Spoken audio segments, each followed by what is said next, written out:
Qu'est-ce que la gamification finalement, si on commençait par présenter cette thématique dont on entend de plus en plus parler, mais qui peut parfois paraître incongrue dans le monde du travail, où on dit le jeu n'a pas sa place dans un endroit aussi sérieux qu'est le travail. Je suis Céline Berger, j'ai créé Récréation il y a à peu près 20 ans et j'utilise le jeu, les approches innovantes, les approches créatives pour mieux communiquer et former au sein des entreprises. Et aujourd'hui, grâce à Nicolas, à Florian et à Damien, on va parler gamification et micro-action pour changer pas à pas en fait, les comportements en santé-sécurité. Et je m'attends déjà à ce que beaucoup vous disiez, mais Céline, la santé-sécurité au travail, c'est quelque chose de très sérieux, donc pourquoi est-ce qu'on utiliserait le jeu? Moi, je vous dirais, c'est parce que c'est sérieux qu'il est vital d'utiliser les leviers du jeu pour motiver, pour engager vos collaborateurs dans une démarche apprenante.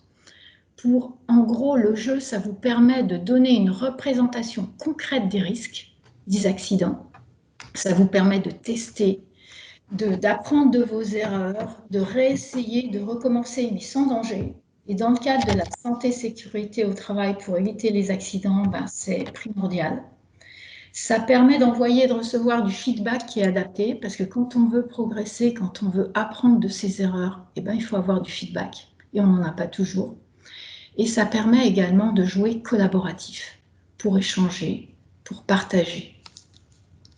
Donc voilà un petit peu l'idée.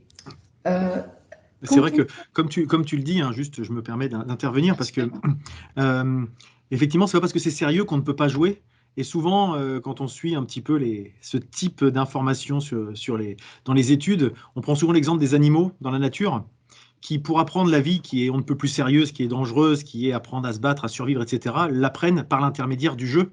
On pense souvent aux félins qui font semblant de se battre, qui apprennent qui apprennent la vie de cette manière. Et c'est vrai qu'on a l'impression qu'à partir du moment où on est dans le monde du travail, on doit toujours apprendre, mais par contre, on doit apprendre de façon un peu austère. Et c'est un peu paradoxal. Ton exemple est génial parce qu'en fait, Merci. l'idée, c'est le jeu, ça va nous permettre d'inciter à apprendre, mais en recréant un environnement qui est favorable à l'apprentissage, où on est en confiance, où on a du plaisir, parce que dans un jeu, on peut faire des erreurs, c'est le but, c'est pas grave, et où on peut apporter du sens et de la répétition. Et ça nous donne l'opportunité de nous entraîner. En centrant une expérience sur une pratique, ça nous donne l'occasion de déclencher des prises de conscience et de réfléchir pour activer nos cerveaux et en créer de nouvelles pratiques, de nouveaux messages, de nouveaux comportements. C'est ça, en fait, l'intérêt du jeu. Et puis, quand on veut changer, il faut créer de nouvelles habitudes. Et pour créer de nouvelles habitudes, on s'est rendu compte avec les neurosciences, à Stanford University, il y a un grand chercheur qui est au département qui s'appelle le Lab Design du comportement et qui s'est rendu compte d'une chose, c'est que pour démarrer des micro-actions, il faut qu'elles soient faciles à intégrer dans notre quotidien. Il faut qu'elles soient rapides à accomplir. Et c'est le fait, en fait, de réussir à accomplir ces petites actions, des choses très très simples qui vont nous donner de la satisfaction, le sentiment de réussite, et c'est cette émotion qui va en fait commencer à nous donner envie de répéter et qui va créer l'habitude. En fait, l'émotion, elle va créer l'habitude et la répétition, ça va consolider l'habitude. Sans émotion, sans plaisir, sans réussite, on prend tous au premier de l'an des nouvelles résolutions, on va faire plus de sport, on va arrêter de fumer, on va arrêter de manger du chocolat. En fait, si on n'a pas du plaisir, si on n'a pas la motivation, on ne va pas tenir sur la durée. Et pour tenir sur la durée, notre concept à nous, c'est créer des rituels. Et pour créer des rituels, qu'est-ce qui est plus important que le bon timing? Les gens qui sont malades, qui ont un traitement à prendre, ils prennent leurs médicaments au lever parce qu'en fait, ils ont pris cette habitude. Tous les matins, je prends mon médicament. C'est la régularité, c'est la répétition et c'est le fait aussi de célébrer. Parce que le fait de réussir à tenir ces résolutions, ça change notre vision de nous-mêmes et ça va donner aux collaborateurs une nouvelle vision, comme quoi ils sont des gens qui tiennent leurs résolutions et qui réussissent. Et c'est ce sentiment de réussite qui fait qu'on va réussir à changer et à continuer à avoir la motivation d'apprendre. Si je peux compléter, c'est vrai que les rituels ont leur importance, de mon point de vue, c'est qu'une fois que c'est ancré, comme tu dis, derrière, on n'a plus besoin de s'appuyer sur la motivation, qui est à la base forcément le moteur pour lancer la démarche. Mais après, quand les rituels est lancé, finalement, la motivation, elle revient en supplément, mais ce n'est pas le moteur principal. Parce que le problème de la motivation, c'est les principes des bonnes résolutions de début d'année, hein. On les a tous, on est tous motivés la première semaine de janvier. Et puis, une fois qu'on n'a pas mis en place les rituels, si on doit compter que sur la motivation, les jours où on n'a pas la motivation, on le saute une fois, puis 2 fois, puis 3 fois, et puis on oublie, et puis on arrive en juin, puis on n'a rien fait. C'est le problème dans plein de domaines, et effectivement, la ritualisation, c'est comme le fait d'aller se brosser les dents. On n'y pense plus, on le fait par réflexe. On n'a pas besoin d'être motivé d'aller se brosser les dents, c'est un réflexe. Ouais, comme mettre sa ceinture de Voilà. sécurité quand on monte dans une voiture. Et c'est pour ça, en fait, qu'au sein d'une entreprise, quand on veut commencer à changer vraiment les comportements, notamment en santé-sécurité, et c'est si important, c'est pertinent d'utiliser certains petits leviers du jeu pour recréer cet environnement qui est favorable, où on a du plaisir, où on se sent bien, où on peut échanger. Et c'est pour ça que moi, je vais vous montrer différents éléments et leviers du jeu qui sont comme le storytelling, le jeu vidéo. En fait, le storytelling, c'est tout simplement plonger les collaborateurs dans une histoire qui fait du sens pour eux, pour déclencher des prises de conscience et les mettre en action. Et donc, c'est centrer l'expérience sur une pratique, c'est apporter du sens. Mais vraiment, c'est ce storytelling qui va faire qu'on va commencer à adhérer. Le storytelling, c'est ce qu'on peut appeler le scénario, en fait, si je comprends bien, c'est ça? C'est exactement ça. Ce qui permet effectivement de mettre en situation. Exactement. On peut utiliser le nudge. Le nudge, c'est très à la mode. Le nudge, en gros, c'est le petit coup de coude qu'on va vous donner, l'incitation un peu douce pour influer sur votre comportement, pour vous pousser dans la bonne direction. Et nous, ce qu'on va utiliser dans notre application pour faire adhérer les collaborateurs, c'est par exemple au départ, dans la partie onboarding accueil, on va vous dire, est-ce que tu acceptes la mission? Parce qu'on s'est rendu compte d'une chose, c'est que quand quelqu'un s'engage à faire quelque chose, qu'il accepte la mission, il a tendance à la respecter. C'est exactement, moi je vous parle depuis Londres, je suis à Londres, je suis encore confinée, on n'a jamais eu d'autorisation de sortie à signer. Mais vous, en France, le président Macron, il a fait appel à une cellule nudge au moment du premier confinement en mars pour étudier en fait les différents comportements et qu'est-ce qui pouvait déclencher la prise de conscience que si on sortait, c'était dangereux et que si on sortait, c'était pour des raisons impérieuses. Donc le fait que vous vous engagiez et que vous signiez cette autorisation, même si je sais qu'il y en a eu qui ont été un fiasco, c'était déjà pour inciter dans une certaine direction et un certain comportement. Donc nous, on va utiliser le consentement présumé, mais on va utiliser aussi, par exemple, l'influence des pairs, la norme sociale. On travaillait pour une société de transport et il y a une règle qui est essentielle, c'est quand on descend de sa cabine de camion, il faut se tenir, c'est soit avoir les 2 mains sur les barres et un pied sur le marchepied, soit les 2 pieds sur les marchepieds et une main sur la barre. Et plutôt que de dire, au lieu de dire seulement, l'an dernier, on a eu 43 accidents, parce que 43 entorses, parce qu'il y a des gens qui ont sauté, ce qui est bien aussi de dire, c'est 75% de tes collègues, ils ont adopté cette technique pour descendre. Ça ne perd pas de temps et ils sont en santé-sécurité. C'est vraiment l'influence des collègues, des pairs. Et ça, c'est vraiment une mécanique qu'on retrouve dans les jeux vidéo. Moi qui joue pas mal aux jeux vidéo, il y a des jeux comme ça où, à la fin d'une mission, on nous dit « vous avez agi comme tant de pourcents des joueurs ». Et le fait des fois de se dire pourquoi j'ai agi comme ça alors que la majorité a joué autrement, ou au contraire de temps en temps de se retrouver dans les pratiques du groupe, ça nous interroge sur notre comportement nous-mêmes à tel moment. Et finalement, c'est dans le cadre du jeu vidéo, ça porte très peu à conséquence, mais c'est vrai que dans le cadre professionnel, on se dit, mais c'est vrai qu'effectivement, je me rends pas compte, mais je fais pas comme tout le monde en fait. Et peut-être que potentiellement, c'est un comportement à risque. Et en plus, c'est aussi l'influence des pairs, c'est le jugement. Par Oui, exemple, parce que c'est réciproque.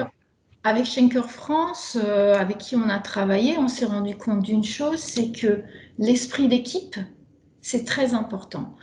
Dans un centre, dans un entrepôt, dans un centre logistique, si je casse quelque chose et que je ramasse pas, le collègue qui arrive derrière peut avoir un accident.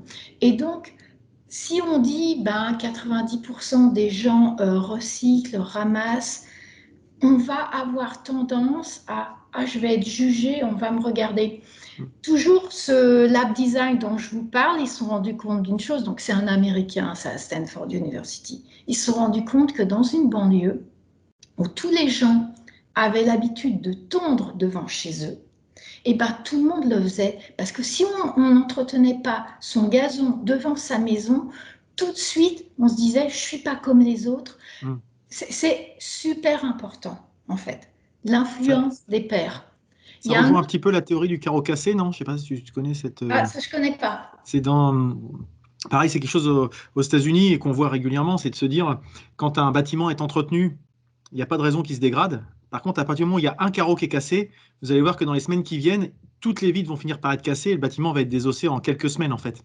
Effectivement, l'exemplarité, tant qu'il y a une espèce de structure solide qui est apparente, il n'y a pas de souci. À partir du moment où ça commence à se fissurer, ça peut être un signal de dégradation plus globale parce que ça laisse un message, en fait, derrière. C'est exactement ça. Donc, il y a ça. Il y a autre chose aussi où on peut utiliser grâce au jeu, et notamment en santé-sécurité, c'est se projeter dans le futur. Si j'ai et l'idée, c'est rendre visible l'invisible. Si je suis manutentionnaire, que je porte un carton dans une mauvaise posture pendant des jours, des mois, ça va avoir des conséquences sur ma santé et des répercussions, je vais avoir une maladie professionnelle. Donc l'intérêt, les leviers du jeu, c'est de pouvoir montrer ça. Ouais. Sur le chat, il y a justement Jean-Daniel Le Gallic qui précise ce que je viens de dire, justement, je n'avais pas vu, qui est la théorie de Giuliani dans les années 80 à New York. Voilà, je sais que je l'avais entendu, mais je ne savais plus le contexte. Voilà. Merci Pour Jean-Daniel. remettre cette précision, merci. C'est aussi d'utiliser des micros de son. Donc c'est pareil, c'est 2-3 minutes. C'est séquencer l'apprentissage sur la durée parce que c'est facile de l'intégrer dans son quotidien. Le feedback. Ce que je vous disais, c'est super important si on veut faire progresser et évoluer les pratiques. On a besoin de savoir où on en est. Ah, ça a coupé. Ça a coupé que chez moi ou... Non, ça a coupé effectivement. Ah. Céline n'a plus de connexion, peut-être une tempête de neige avant. Les indicateurs, alors, ça a coupé, Céline. Tu as coupé pendant 20 secondes là, donc on n'a pas eu la diapo précédente. Ah, pardon, et moi je ne vois plus Nicolas, mais bon. Ah, non. C'est pas grave, mais c'était bien pratique. Là, on t'entend. Vas-y. Pardon, je vous disais que ce qui était important, c'était aussi le feedback. Le feedback, ça permet de faire progresser, de faire évoluer les pratiques. C'est exactement comme à l'école, on a besoin d'avoir une échelle de référencement pour savoir où on en est, si on fait bien. Et je sais que la nouvelle génération, elle est très, très, très en demande. Elle a besoin, en fait, de ça. Et l'outil, l'application, renvoyer du feedback, c'est très simple. Vous m'entendez? Oui, c'est bon. Il n'y a pas de souci. On te laisse continuer. On utilise aussi des indicateurs. Les indicateurs comme ma prise de risque, mon capital santé, mon esprit d'équipe, ma performance.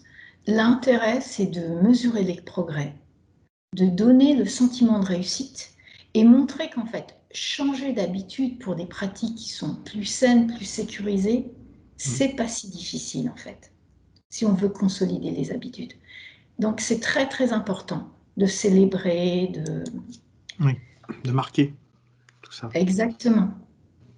Et le challenge collectif, ben, c'est encourager ses pairs pour se mobiliser pour la bonne cause. C'est en gros, en plus de... Mon idée, c'est l'outil qu'on vous présente un petit peu là, c'est on demande beaucoup aux collaborateurs, on va demander beaucoup aux collaborateurs d'apprendre, de changer ses habitudes, de se connecter, d'utiliser une application pour mieux faire. Et en échange du nombre d'utilisations de l'app, on peut transformer cette utilisation en une action solidaire qui soit définie avec son entreprise. Comme par exemple, si on atteint tant de participation ou tant de régularité chaque semaine, l'entreprise peut, je vais vous dire n'importe quoi, mais planter des arbres, organiser des plateaux repas dans la communauté pour des gens qui sont en difficulté en ce moment. C'est important en fait. C'est de non seulement ancrer les bonnes pratiques, mais le fait d'ancrer et de changer, on se mobilise tous ensemble. On casse un petit peu le silo de la sécurité pour la sécurité, et finalement, on l'élargit à des retombées bénéfiques au-delà du seul sujet santé-sécurité au travail, c'est ça? C'est exactement ça. Et je trouve que ça a encore plus de poids parce que on ne le fait pas seulement pour soi. Alors le but, c'est aussi de prendre conscience de comment je me protège, comment je vais protéger les autres et développer la vigilance partagée, mais à travers des challenges, des choses qui soient aussi agréables. Parce que la sécurité au travail, le but, c'est pour être bien, pour se sentir bien. C'est pas juste une corvée, c'est pas juste rébarbatif. Oui, comme c'est des fois trop souvent vu et vécu dans les entreprises. C'est créer de l'émulation finalement autour de ces thématiques-là, quoi. Exactement. Et du coup, les leviers du jeu sont juste des médias. Ce sont des outils pour vous servir, pour vous aider. C'est tout. C'est pas jouer pour jouer. C'est jouer pour apprendre. On va aller un petit peu plus dans le concret maintenant. Donc nous, ce qu'on a développé, c'est une solution, c'est une app en gros, pour apprendre, pour s'entraîner en conditions réelles. Et c'est une solution qui est complète. C'est une application pour les collaborateurs, pour les intérimaires, pour les apprentis, qui leur permet d'apprendre, de se tester, de challenger, de s'échauffer. On va voir ça.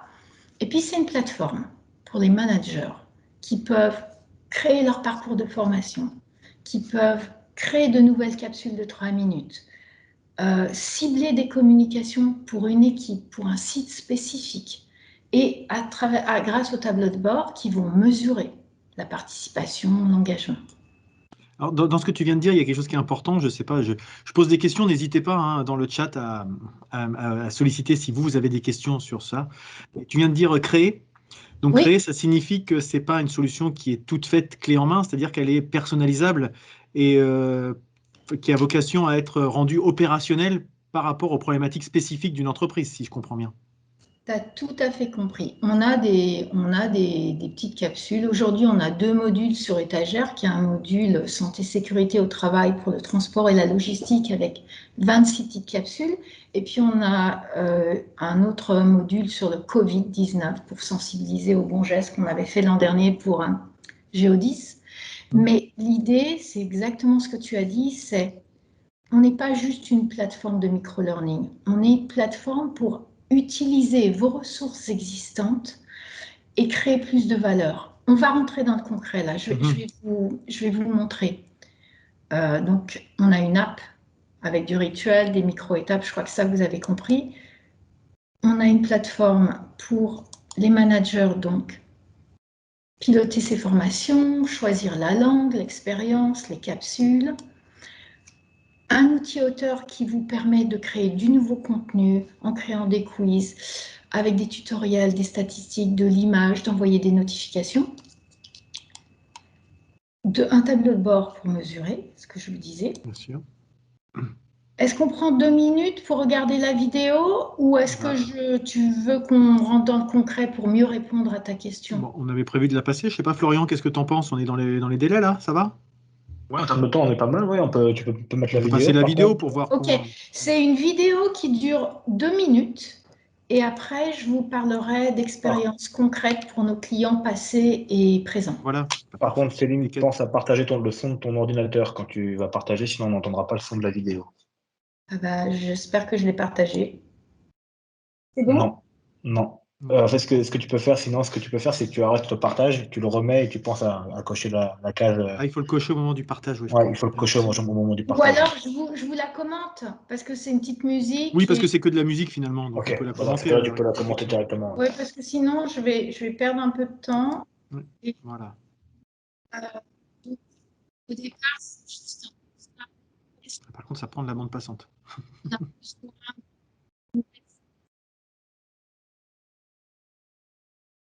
Bah, on t'entend plus du coup. Par contre, Céline, on t'entend plus du tout. Sinon, ce que je vais faire, c'est que je vais la partager moi, la vidéo, ça devrait aller. Oui. Alors, Tu attends. veux la partager? Ouais, je vais te partager la vidéo, comme ça. Parce que là, ça te prend de la bande passante, ta voix passe plus. Ah, je suis désolée. Ouais. Mais sinon, ce qu'on peut faire, c'est on la passe à la fin. Oui, peut-être.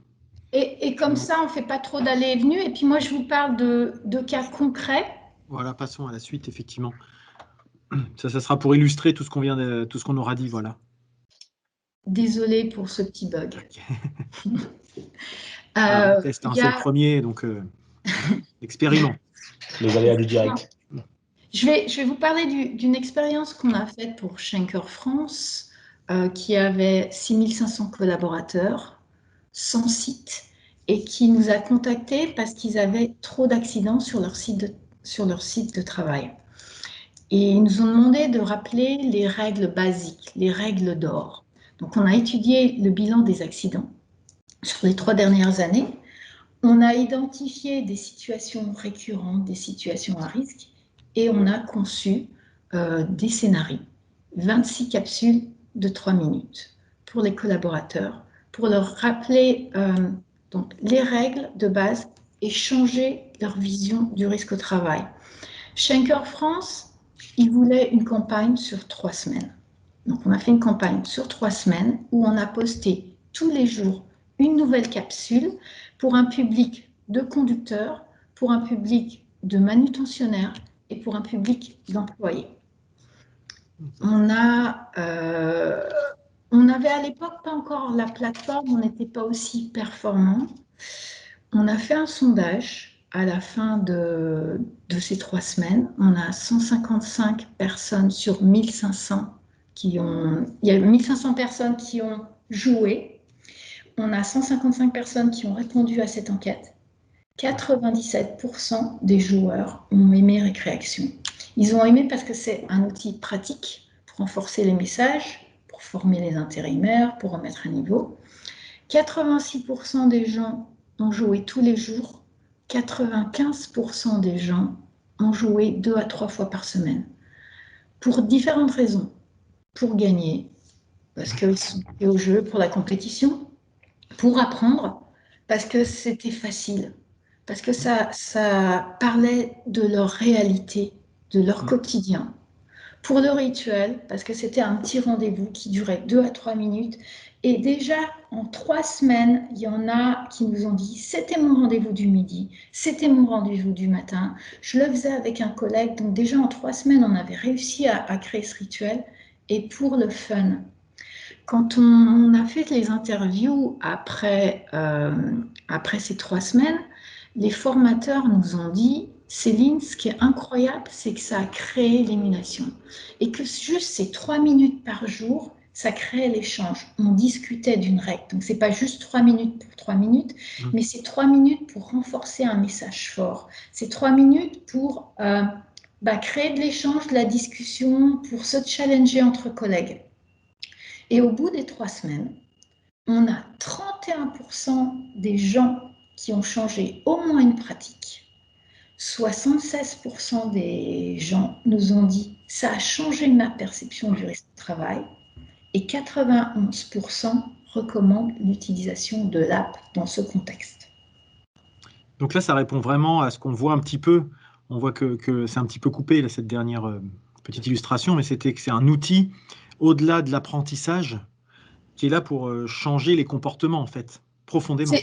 C'est exactement ça. L'idée, c'est créer un rituel. Là, le rituel, c'était sur 3 semaines. Maintenant, je vais vous parler de ce qu'on est en train de mettre en place pour 2 clients. L'intérêt, c'est on démarre une collaboration avec 2 clients sur 1 à 3 ans pour utiliser notre solution d'une manière hebdomadaire, voire quotidienne, et pour progresser pas seulement au niveau santé-sécurité, mais au niveau qualité et au niveau éco-conduite. Donc, je vais vous présenter ce qu'on est en train de mettre en place. Là, on est en train de créer un rituel, on va dire, d'échauffement.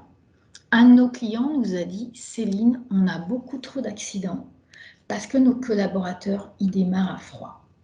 Et du coup, sur le principe du rituel et des micro-actions, on a eu l'idée de donner l'autonomie aux collaborateurs, aux joueurs pour créer leur propre routine d'apprentissage. Parce que, Nicolas, si je te dis, à partir de demain, tu vas faire une routine d'échauffement de 5 à 10 minutes, tu ne vas pas forcément adhérer. Alors que si au sein de l'app qui est déjà installée, où tu as déjà l'habitude d'apprendre, on va te donner l'autonomie pour que tu choisisses ton temps de 1 à 10 minutes et que tu choisisses tes exercices, eh ben, tu vas démarrer parce que ça ne va pas être compliqué pour toi d'intégrer cette routine. Prends 1 minute pour l'intégrer. Et puis, ça fait un peu partie de ce que tu disais, le nudge, c'est-à-dire c'est pas quelque chose d'imposé, c'est quelque chose qu'on t'invite à faire. Du coup, tu as l'impression d'être moins guidé, moins bloqué, en fait. Donc, c'est implicitement, ça marche mieux peut-être. Tu as la maîtrise. Et c'est toi qui vas choisir le temps. Et surtout, ce laboratoire de recherche s'est rendu compte, là, à Stanford, il s'est rendu compte que les gens qui démarrent par 1, 2, 3 micro-actions, mais des choses extrêmement simples, au bout d'1 semaine, plus de 75%. Ils ont fait des études sur plus de 6 mois, et je ne sais plus, sur 2000 ou 3000 personnes. Au bout d'1 semaine, déjà 75% des gens vont rajouter une micro-action. Donc nous, notre idée, c'est tu commences par 1 minute et puis ensuite, tu as l'autonomie pour répéter cette minute si tu veux, mais aller ajouter 1 minute et choisir ton exercice. Donc ça, c'est un petit peu le principe de notre société, c'est comment faire pour répondre à des besoins réels et faciliter la tâche, faciliter en fait le fait que les collaborateurs ils puissent travailler en santé et sécurité. Exactement, oui. J'ai d'autres exemples. Alors, juste une question, ça peut-être y répondre là tout de suite, mais Claire, dans le chat, demande si l'outil est réservé au secteur du transport et de la logistique. Parce que c'est vrai que donc voilà, pour y répondre. Voilà. Pas du tout. C'est des exemples parce que c'est ceux avec qui tu as travaillé qui sont concrets, mais ce n'est pas forcément exclusif. Voilà. Non, pas du tout. En fait, partout où il y a des accidents qui se passent, malheureusement, on peut travailler avec vous. Et je vais vous montrer. Bon, là, c'est vrai, je suis encore dans le transport et la logistique, mais ça s'y prête n'importe où, effectivement. Les exemples qui sont là, ça peut être dans le BTP que j'ai connu par le passé, où effectivement les gens attaquent directement avec les clés à banche et puis se laissent. Avec des gens dans le BTP, exactement. D'accord, ça ne me surprend pas. Il y a une autre problématique, par exemple, c'est qu'un conducteur qui arrive sur un site client, il a l'obligation d'être informé du protocole sécurité client.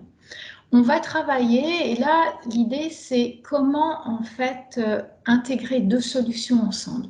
On va travailler avec une société qui a mis en place une solution pour envoyer par notification un PDF directement avec le géofencing. Donc, quand le conducteur s'approche, il va recevoir automatiquement un PDF du protocole de santé-sécurité au travail.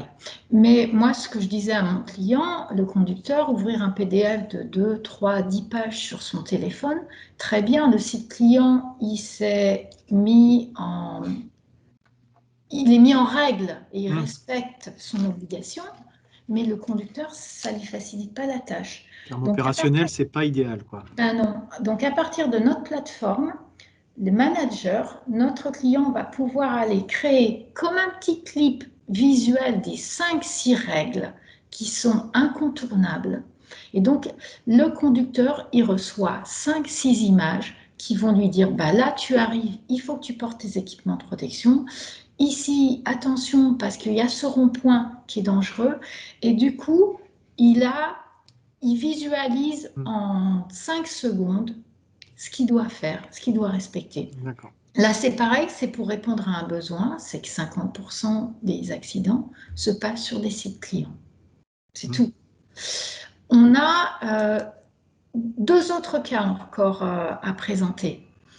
Comment, en fait, utiliser les ressources et les données existantes de nos clients pour créer un peu plus de valeur? Toujours, ce transporteur, il a ces camions qui sont équipés de boîtiers télématiques. Et ces boîtiers télématiques permettent d'extraire des données et de tracer les comportements d'usage des conducteurs. Donc l'idée, notre client, il s'est rendu compte que chaque jour, ces camions, en fait, tournent pendant 1 heure alors qu'ils sont à l'arrêt. Et si les conducteurs avaient des meilleures pratiques, ils pourraient faire beaucoup d'économies de carburant. Donc l'idée, c'est d'extraire des données sur la manière dont conduisent les conducteurs et que nous, en fonction de ces données, on puisse renvoyer à chaque conducteur des recommandations, des conseils bien spécifiques sur l'anticipation du freinage, sur la vitesse dans les virages, etc. Donc c'est vraiment, on s'adapte. D'accord. C'est vraiment adaptatif et pas rigide comme fonctionnement, quoi. Exactement. Une autre solution, c'est avec Florian Ruhen, qui est co-organisateur aujourd'hui.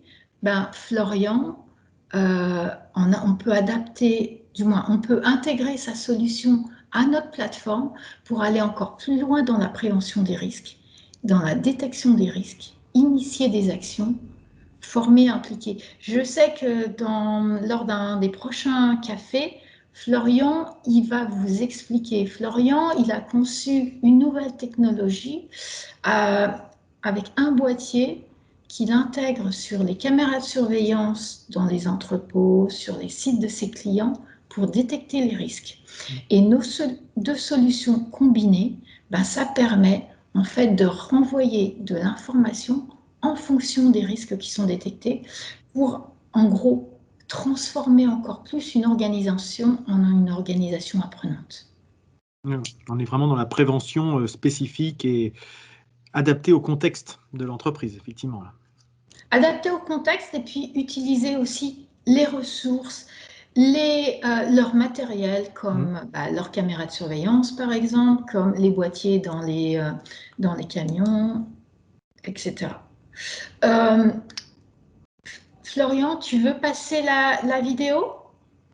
Oui, je peux te mettre la vidéo. Juste avant de passer à la vidéo, il y a quelques personnes qui ont dû nous quitter en cours, mais en tout cas, beaucoup saluent la présentation, Céline, donc je te fais suivre ce message. Et puis, il y a Karl Chailloux qui nous dit qu'effectivement, lui aussi trouve la présentation intéressante. Attention à être vigilant à l'équilibre entre les informations via les outils numériques et les messages passés par le management ou les QHSE, avec un risque peut-être de surcharge. Mais je pense que ça répond, par rapport à ce que tu disais, là, je n'engage que moi, je te laisserai répondre derrière. C'est-à-dire, effectivement, il ne faut pas que ça soit des canaux qui fonctionnent en parallèle. Il faut vraiment que tout ça soit bien imbriqué. Et l'exemple que tu donnais enfin avec notamment ce que fait Florian ou d'autres, c'est qu'il faut que ça soit quelque chose qui soit pensé de manière globale, comme un organisme, encore une fois, comme on cite dans les normes, et pas en fonctionnement très cloisonné en couloir, quoi. Enfin, ça, c'est mon point de vue. Merci pour cette question et merci pour ta réponse, Nicolas, parce qu'en fait, c'est exactement ça. Les 2 sociétés avec qui on est en train de collaborer et de démarrer, c'est une démarche qui est globale. Et c'est pour ça que je vous disais, on vient en renfort des messages et on intervient sur plein de points. Alors, ça prend beaucoup de temps, mais c'est une action sur la durée qui vient renforcer les messages. Quand on a travaillé avec Schenker France, les interviews que j'ai faites après avec des directeurs de sites, les directeurs me disaient, mais Céline, c'est génial parce qu'en fait, ça vient en renfort de mes messages. Et ça montre aussi que c'est pas juste moi qui fait une obsession sur certaines règles, mais c'est des règles essentielles et des problématiques nationales pour le groupe. Donc, c'est vraiment une approche globale. D'accord. Simplement pour commenter, c'est une approche globale qui doit se faire sur un. Après, la vie est un peu partagée, mais c'est une approche globale qui doit se faire déjà quand dans un environnement suffisamment mature, et il ne faut pas que ça vienne déresponsabiliser tous les collaborateurs. Il faut vraiment que ça vienne en complément pour apporter de la valeur sans pour autant faire oublier les choses essentielles. Oui, c'est ça. Il ne faut pas que ça soit vu comme le sujet tarte à la crème ou le truc à la mode qui arrive comme ça parce que c'est une décision, mais qui ne repose sur aucune politique QHSE tangible au quotidien. Si les gens disent on a ça, mais à côté on nous laisse faire n'importe quoi, ça ne va pas marcher. Il faut vraiment que ça soit une approche vraiment pensée globalement. Mais c'est une approche pensée globalement à tel point qu'avec ces deux sociétés, on a un groupe de travail et on définit ensemble les capsules au rythme des besoins. Non, c'est complètement pensé. Voilà, c'était pour revenir sur effectivement la question Karl. très intéressante de Karl, pour revenir là-dessus. Merci beaucoup. Je vous ai mis, oui. Si vous voulez, vous pouvez télécharger une démo à partir de l'App Store ou du Google Play Store avec ce code ci-dessous. Ce qu'on pourra faire, si vous n'avez pas le temps, peut-être qu'avec Florian, on pourra vous renvoyer ce code. On partagera sur le groupe LinkedIn. Ouais. Et comme ça, moi, je vais arrêter le partage. Alors, il faut que je vous retrouve pour que Florian il puisse... Voilà. Je crois, Florian, que maintenant, tu dois pouvoir partager. Et juste avant, il y a effectivement Olivier Remetter, je me trompe peut-être dans la prononciation, qui confirme effectivement que ça vient compléter des actions quotidiennes, en fait. Et je rejoins tout à fait ça. J'ai une question qui est arrivée sur le chat, mais de LinkedIn. N'est-il pas à risque d'utilisation détournée des données? Exemple, bon ou mauvais conducteur, si on reprend l'exemple qui a été cité tout à l'heure. Que ça soit cité comme outil de sanction, en fait, c'est ça? Oui, alors que non, pas du tout. C'est vraiment... l'idée, c'est donner des petites astuces parce que il y a une des sociétés qui travaillait déjà, en fait, c'était des appels téléphoniques avec des formateurs en fonction de ces données pour leur donner des astuces, pour les aider à progresser. Et l'appel téléphonique, ça n'arrive pas toujours au bon moment et c'était pas pertinent. Alors que là, consulter sa capsule pour comprendre à quel moment je dois freiner, comment je dois anticiper. C'est ça l'idée, c'est pas du tout sanctionner, punir. Ok. Est-ce que mon écran est visible pour la vidéo? Oui, on voit. Très bien.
Très bien. Merci. Très belle présentation. Merci pour cette effectivement présentation de l'application Récréation. Maintenant, ce qu'on avait prévu, c'était de garder un petit temps d'échange. Si vous avez des questions à poser à Céline, des cas concrets, vous pouvez prendre la parole si vous le souhaitez d'ailleurs, hein, peut-être avec Avec plaisir. le petit outil de prise de lever la main, vous avez le sujet. Donc, si vous avez des questions pour poser directement sans passer par mon intermédiaire, ce sera beaucoup plus simple. Donc, n'hésitez pas. Puis, le but d'un café, effectivement, c'est de ne pas être dans le format uniquement webinaire. Hein, c'est de pouvoir inviter aux échanges, à la prise de parole directe et pas être uniquement descendant. Donc, on a pu remonter des informations en cours, mais n'hésitez pas si vous avez envie. On vous cède aisément la parole sans aucun problème. Donc, n'hésitez pas à lever la main si vous voulez intervenir. Ou si vous n'avez pas de possibilité de micro, mettre dans le chat et puis on se fera votre porte-parole. Ah, il y a Stéphane. Donc, allez-y Stéphane. Bonjour à tous. Bonjour Céline. Très Bonjour, bien cette présentation. J'adore ça. Je pense qu'aujourd'hui, on a des outils digitaux qui permettent de faire des choses incroyables. J'avais juste une question concernant cette sensibilisation et cet outil-là. Est-ce que cet outil peut être utilisé aussi pour faire de la qualification et des formations qualifiantes? Parce que là, on est sur de la sensibilisation, donc est-ce qu'on peut même aller plus loin pour utiliser cet outil-là et faire de la formation qualifiante, en fait? Bien sûr. Moi, je suis en train de discuter avec un organisme de formation professionnelle pour ça. Parce que je vous ai présenté d'une manière très succincte, mais le but, c'est aussi d'avoir des évaluations. On peut faire des questionnaires d'évaluation à la fin. Donc, tout à fait. C'est des parcours à créer avec vous. Parce que nous, on n'est jamais experts de vos domaines. Donc, c'est pour ça que tout ce qu'on fait, et pourquoi ça a marché avec Schenker et pourquoi ça va marcher avec les autres, c'est parce qu'on co-construit. On n'est pas là à amener Moi, je ne suis pas du tout une experte en santé et sécurité au travail. Je suis plus une experte en communication et en gamification. Je fais très attention à ce mot parce qu'il y a beaucoup de gens qui le galvaudent et qui l'utilisent mal. Et on dit que juste le fait de mettre des points, faire des classements et donner des badges, non, ça ne sert à rien. Le but, j'espère que vous l'aurez compris, c'est comment utiliser le jeu pour entraîner les gens dans une démarche apprenante. C'est ça. Ou dans une démarche qualifiante, tout à fait. Ok. Merci pour cette réponse, c'est très clair. Merci. Merci beaucoup. Est-ce qu'on a d'autres questions? N'hésitez pas. Pour l'instant, rien de... Ah. Il y en a une nouvelle dans le chat. Il y en a une dans le chat, effectivement. Je vais la lire à haute voix pour que tout le monde puisse l'entendre. Donc, d'Eric qui demande si ce temps de 3 minutes pour utiliser cette application est considéré comme du temps de travail. Des sociétés ont-elles eu à statuer sur cette question? Effectivement, même quand on parlait pour avoir connu dans le BTP le temps des échauffements, est-ce qu'il fallait que les ouvriers arrivent un quart d'heure plus tard pour l'échauffement et du coup, est-ce que ça rentrait dans le temps de travail ou est-ce qu'on considérait que ça faisait partie du temps d'installation, etc. Ça a été le sujet d'âpre négociation. Effectivement, est-ce que ça rentre dans vie privée, vie perso? Ça rentre dans le temps de travail, tout à fait. Et je dirais même plus que c'est comme tout, on peut avoir le plus bel outil de la Terre et le plus performant. Si on n'a pas des managers, des chefs d'équipe qui sont engagés, qui aident au départ à créer ce rituel. Parce que pour créer ce rituel d'apprendre, de s'échauffer, je ne vous ai pas parlé, mais on a encore un autre outil qu'on est en train de développer, c'est la checklist, parce qu'en fait, pareil, en parlant avec des sociétés qui ne sont pas dans le transport et la logistique, ils ont eu chacun un accident mortel suite à un congé longue maladie. Et c'était des gens qui avaient beaucoup d'ancienneté, qui étaient très performants et pertinents, qui ont oublié les bons réflexes. Et donc, créer une checklist évolutive à partir de la plateforme qui permet, en fait, on a quelqu'un qui revient de longues maladies, on va l'accueillir véritablement et on va l'aider à reprendre les bons réflexes. Donc, la checklist, elle est utilisée pendant le temps de travail. L'échauffement, il est utilisé pendant le temps de travail. Là, avec les deux clients, ce qui est super important, c'est qu'au départ, ça soit pris sur le temps de réunion d'équipe Et puis après, quand ça devient un rituel, bah, les gens, s'ils le font à la maison, ou c'est parce que un téléphone portable, ce qui est bien aussi, c'est qu'on peut utiliser ces 3 minutes. Je suis dans une file d'attente, j'attends mon métro, je vous dis n'importe quoi, j'attends mon transport, je suis à la poste, bah, je peux revoir. Surtout qu'on a une bibliothèque, il y a plein de choses pour apprendre. D'accord. Donc, Mais je suis d'accord avec vous, ça fait partie du temps de travail. ok. Mais effectivement, après, ça fait partie du temps de travail, mais les gens, après, l'avantage de ça, c'est qu'ils sont libres de le faire au moment où ils le veulent, même si ça fait partie de... Ouais. Et c'est rigolo pour Schenker France, il y a des collaborateurs qui ont fait jouer leurs enfants aussi. Donc, c'était pas pendant le temps de travail. Non, dans un sens, ça montre l'intérêt de l'application si les gens se le partagent entre eux et ils voient un intérêt au-delà du seul outil professionnel. Oui. Il nous reste encore un petit peu de temps, donc si vous avez des questions, n'hésitez pas. Parmi les personnes qui restent dans la chatroom, hein, il y a encore une quinzaine de personnes, donc il n'y a pas de problème, la parole est ouverte à tout le monde.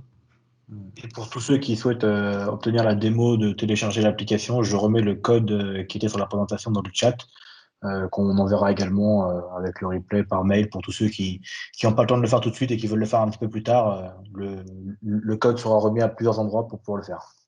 C'est vrai qu'on ne l'a pas dit en début de réunion, Florian, mais vous avez certainement dû avoir une notification. C'est enregistré, donc il y aura un format replay disponible pour pouvoir le revisionner à votre guise si besoin. Donc ça sera envoyé quand, ça, Florian? Dans la journée? Alors, soit ce sera d'ici demain, soit d'ici la prochaine session, mais dans tous les cas, il y aura un lien qui sera disponible et qui sera valable pour que vous puissiez la revoir à volonté. On va être obligé de lancer un nouveau truc, je pense qu'on va appeler le Prime IQSE, un petit peu le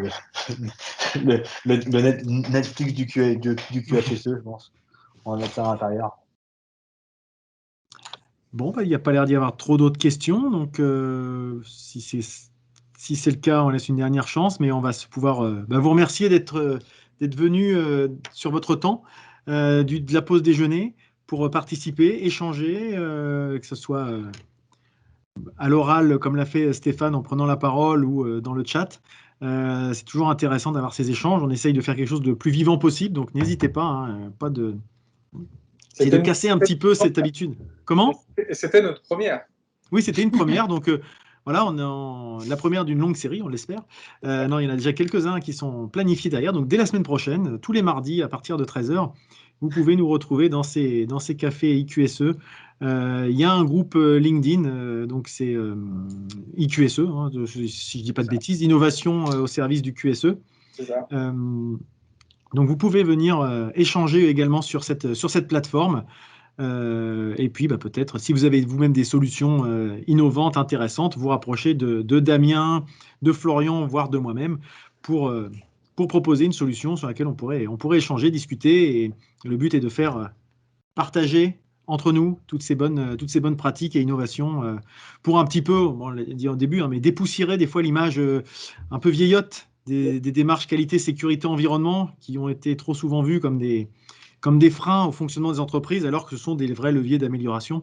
Je pense qu'on en est tous convaincus ici présents, donc on essaye de partager cette bonne parole, enfin bonne, en tout cas cette parole, et de faire tache d'huile autour de nous. Voilà. Et moi, je voulais ajouter, bravo à Florian, à Nicolas, à Damien, parce que vous instaurez, vous aussi, le rituel du mardi, du café, et on a exactement la même approche, la même stratégie. C'est si on veut faire changer les choses, retrouvons-nous le mardi à 13 h pour en apprendre un peu plus et échanger ensemble. Un grand merci. Merci à tout le monde, merci pour vos messages.